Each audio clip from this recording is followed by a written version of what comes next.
नमस्कार बच्चों, आज हम हमारी 8वीं कक्षा की पाठ्य पुस्तक 11वीं हिंदी पाठमाला के अध्याय 5 चलना हमारा काम को पढ़ेंगे। इस कविता के जो कवि हैं वो है शिव मंगल सिंह सुमन जी।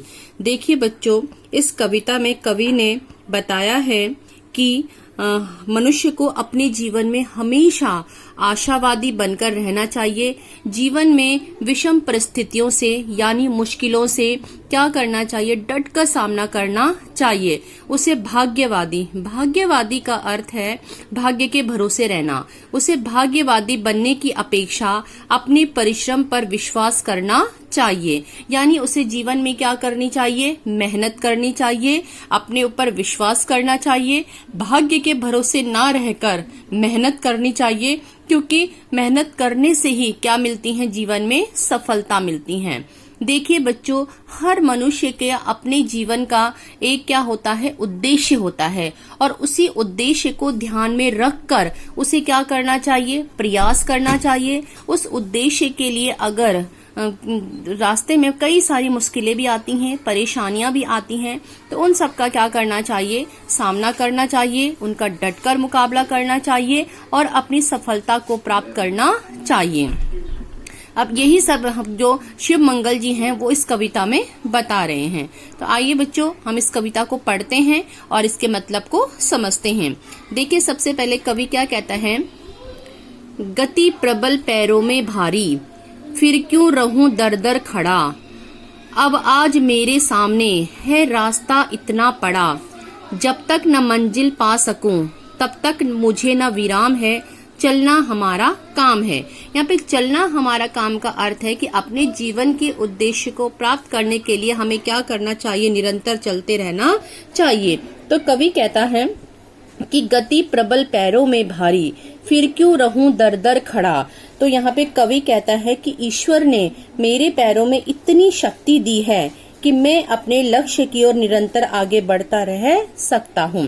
ठीक है, गति प्रबल पैरों की, यानी भगवान ने मेरे पैरों में इतनी शक्ति दी है कि मैं निरंतर का अर्थ होता है बिना रुके आगे बढ़ना, कि मैं निरंतर क्या कर सकता हूँ? आगे बढ़ सकता हूँ। अब आज मेरे सामने है रास्ता इतना बड़ा। आगे कवि कहता है कि मेरे सामने क्या है? लक्ष्य बहुत बड़ा है और मुझे इसे क्या करना है? प्राप्त करना है। ठीक है, गति प्रबल पैरों में भरी, फिर क्यों रहूं दर दर खड़ा, जब आज मेरे सामने है रास्ता इतना बड़ा। तो कवि कहते हैं कि ईश्वर ने मेरे पैरों में इतनी शक्ति दी है कि मैं अपने लक्ष्य की ओर निरंतर आगे बढ़ते रह सकता हूँ। मेरे पैरों में आगे बढ़ते रहने की ताकत है, तो फिर मैं दरवाजे पर ही खड़ा क्यों रहूं? यानी एक ही सामने क्यों खड़ा रहूं? क्योंकि आज मेरे सामने लक्ष्य प्राप्त करने के लिए बहुत लंबा रास्ता पड़ा हुआ है। इसीलिए कहते हैं कि जब तक मुझे न विराम है, जब तक न मंजिल पा सकूं तब तक मुझे न विराम है, चलना हमारा काम है। तो कहते हैं कि इसलिए जब तक मैं अपनी मंजिल को प्राप्त नहीं कर लेता तब तक मुझे रुकना नहीं है। हमारा काम तो केवल निरंतर आगे चलते रहना है, कि अर्थात जब तक अपनी मंजिल नहीं मिल जाती है तब तक हमें निरंतर क्या करना चाहिए? चलते रहना चाहिए। तो यहाँ पर कवि क्या बताना चाहता है कि मनुष्य को हमेशा कर्मशील रहना चाहिए। ठीक है, आगे देखिए वो क्या कहता है? कुछ कह लिया, कुछ सुन लिया, कुछ बोझ अपना बांट लिया। अब आगे कवि कहता है कि मनुष्य को कि अपने जीवन रूपी पथ पर अनेक लोगों से मुलाकात होती है। इस जीवन रूपी पथ पर हम लोगों को अपनी कुछ बातें बताते रहते हैं और कुछ उनकी बातें सुनते रहते हैं।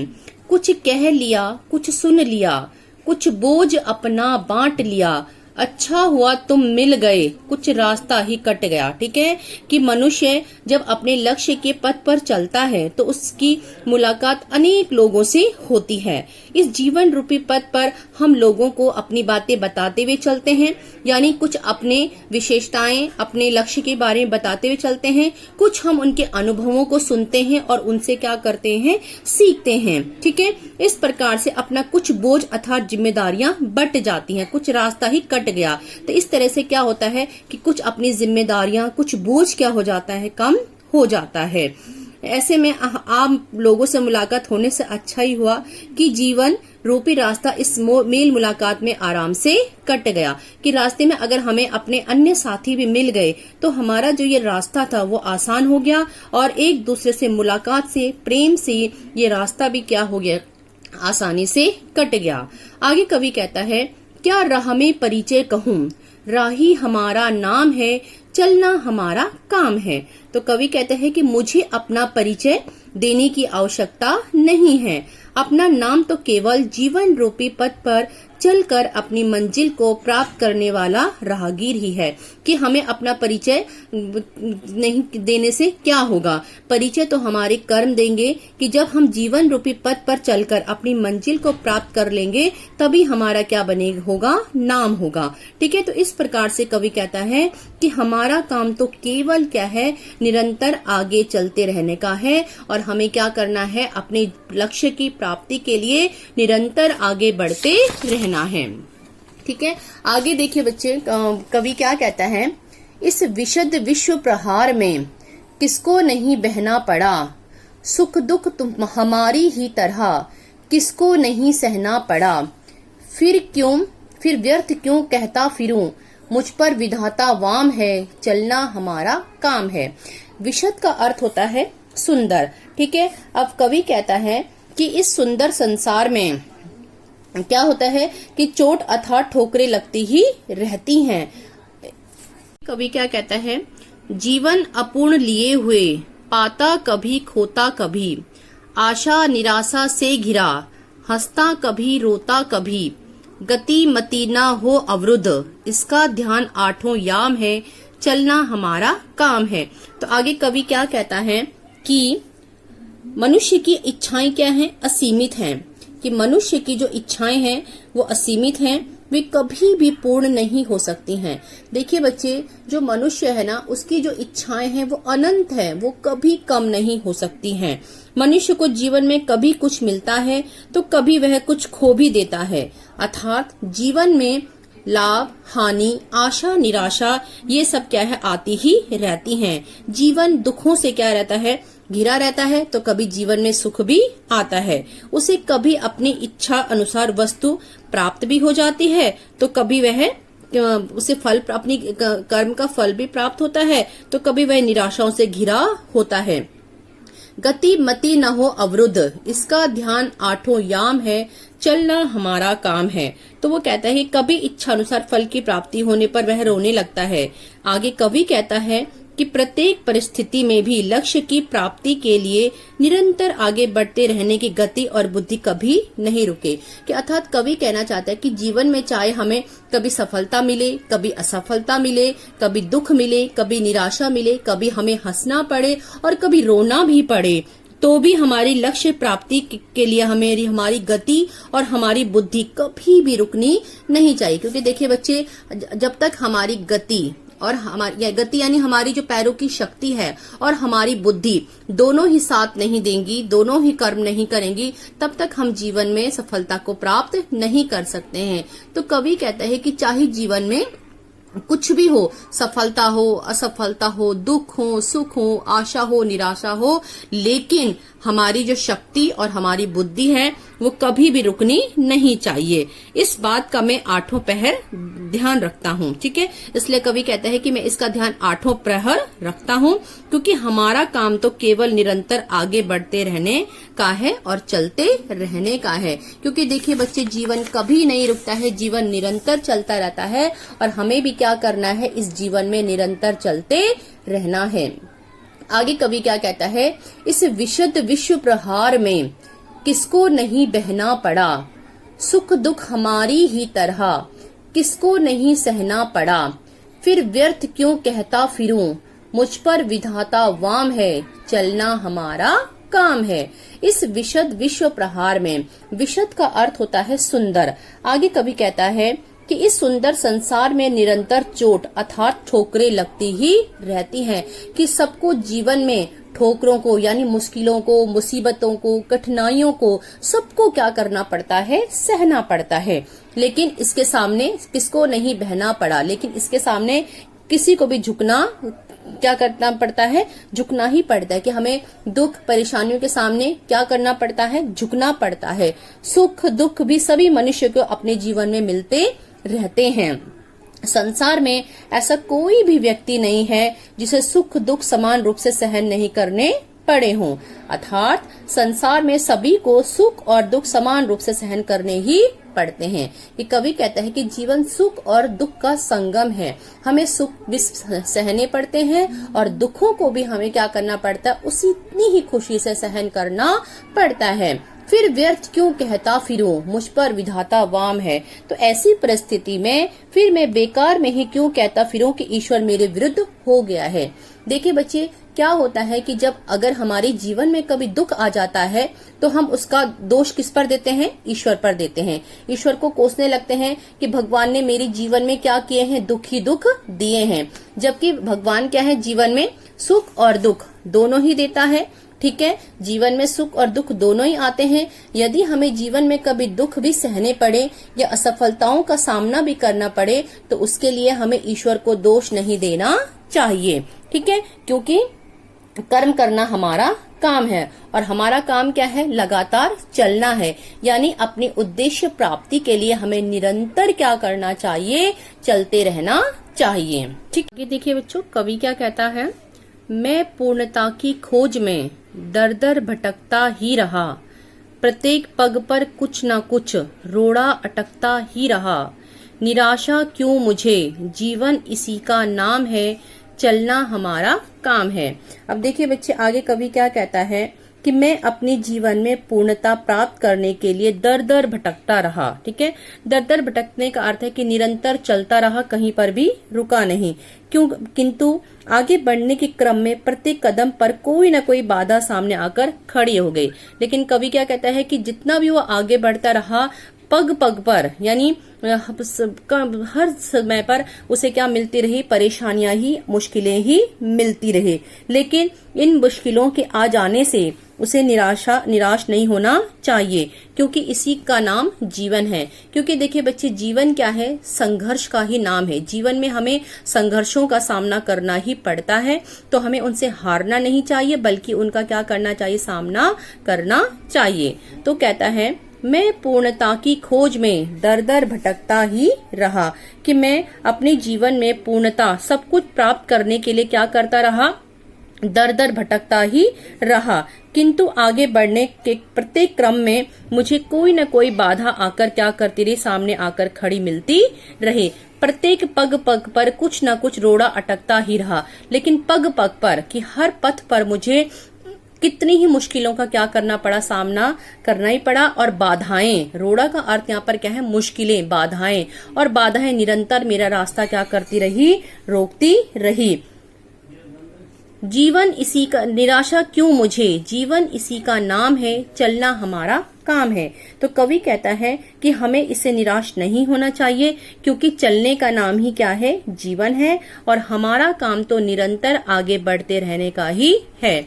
आगे देखो क्या कहता है, साथ में चलते रहें, कुछ बीच ही से फिर गए, गति न जीवन की रुकी, जो गिर गए सो गिर गए, रहे हरदम, उसी की सफलता अभिराम है, चलना हमारा काम है।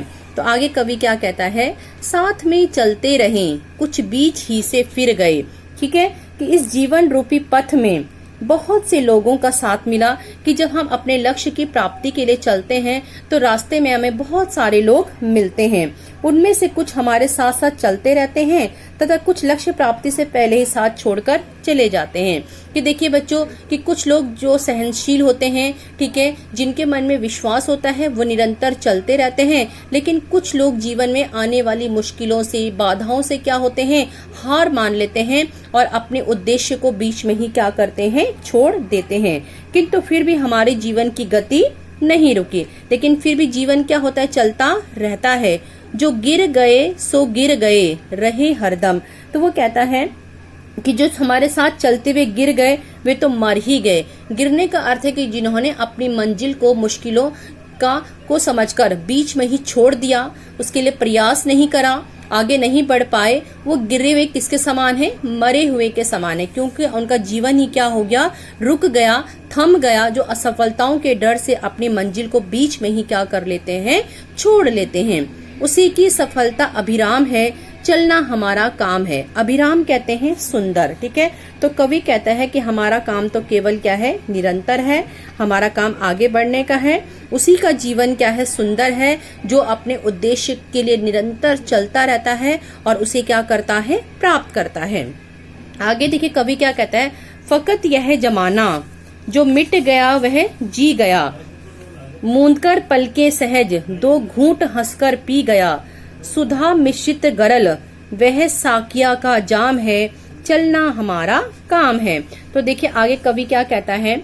फकत यह जानता, ठीक है, कि कवि जीवन की सच्चाई को भली भांति जानता है, इसीलिए वह कहता है कि केवल यह जो अपने उद्देश्य प्राप्ति के लिए मर मिटने को भी तैयार है, उसे ही अपने जीवन की आनंद प्राप्त होता है। कि वह फकत यह जानता जो मिट गया वह जी गया, कि कवि जीवन की सच्चाई को बताते हुए कहता है कि जो अपने उद्देश्य प्राप्ति के लिए मर मिटने को भी तैयार है, मर मिटने यानी जो अपनी जान की भी परवाह नहीं करता, अपना बलिदान करने को भी तैयार है, उसे ही जीवन का आनंद प्राप्त होता है। मूंदकर पलके सहज दो घूंट हंसकर पी गया। अब वो कहता है कि जो जीवन में आने वाली विषम परिस्थितियों को अपने सहज रूप में आंखें बंद कर जीवन के उन दुखों को हंसकर पी गया, वही सच्चा जीवन जी गया। कि जिसने जीवन में आने वाली मुश्किलों को हंसकर सह लिया, उनको सुंदर घूंट समझकर पी लिया,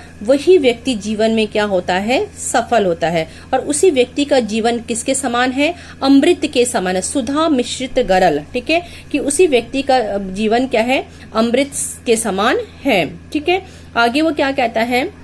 वह साकिया का जाम है, चलना हमारा काम है, कि वही जीवन अमृत से युक्त विष के समान है। वह शराब पिलाने वाली स्त्री द्वारा दिए गए शराब के प्याले के समान है। यानी जो अपने जीवन में आने वाली मुश्किलों से क्या कर लेता है? हार मान लेता है, उनके आगे घुटने टेक देता है, जीवन में आगे नहीं बढ़ता है, वह जीवन रूपी अमृत को विष के समान मांगता है, वह शराब पिलाने वाली स्त्री द्वारा किए गए शराब के प्याले के समान है। तो इस प्रकार हमारा काम तो केवल क्या है? जीवन में निरंतर आगे बढ़ते रहना ही है। तो कवि यहाँ पर मनुष्य को आशावादी बनने को कहता है, जीवन में विषम परिस्थितियों का सामना करने को कहता है, और ये कहता है कि जब तक उसे अपनी मंजिल मिल नहीं जाती, उसे हार नहीं माननी चाहिए, बल्कि निरंतर क्या करना चाहिए? चलते रहना चाहिए। जीवन में सुख दुखों की परवाह नहीं करनी चाहिए। आशा निराशा, सुख दुख, लाभ हानि, इन सब की परवाह किए बगैर उसे क्या करना चाहिए? जीवन में आगे बढ़ते रहना चाहिए। समझ में आया बच्चों? अब देखिए इसके जो क्वेश्चन आंसर हैं, मैं आपको बच्चे इस चैप्टर का PDF सेंड कर दूंगी। आपको अपनी कॉपी में सिर्फ इसका सार करना है, ठीक है, और क्वेश्चन आंसर्स करने हैं। बाकी आपको जो कविता की व्याख्या है वो क्या करनी है? पढ़नी है, समझनी है, ठीक है। प्रश्न क और प्रश्न ख आपको अपनी कॉपी में करना है। बाकी प्रश्न ग और जो आपका शब्द व्यावहारिक व्याकरण है, इसे आप अपनी बुक में ही करेंगे, ठीक है, इसे बुक में ही करना है। जो प्रश्न संख्या घ है, यानी प्रसंग से व्याख्या करनी है, इसे भी आपने अपनी कॉपी में करना है, ठीक है। तो मैं इसका PDF आपको सेंड कर दूंगी। इस कविता को अच्छे से समझिएगा, उसके बाद इसके प्रश्नों के उत्तर कर लीजिएगा।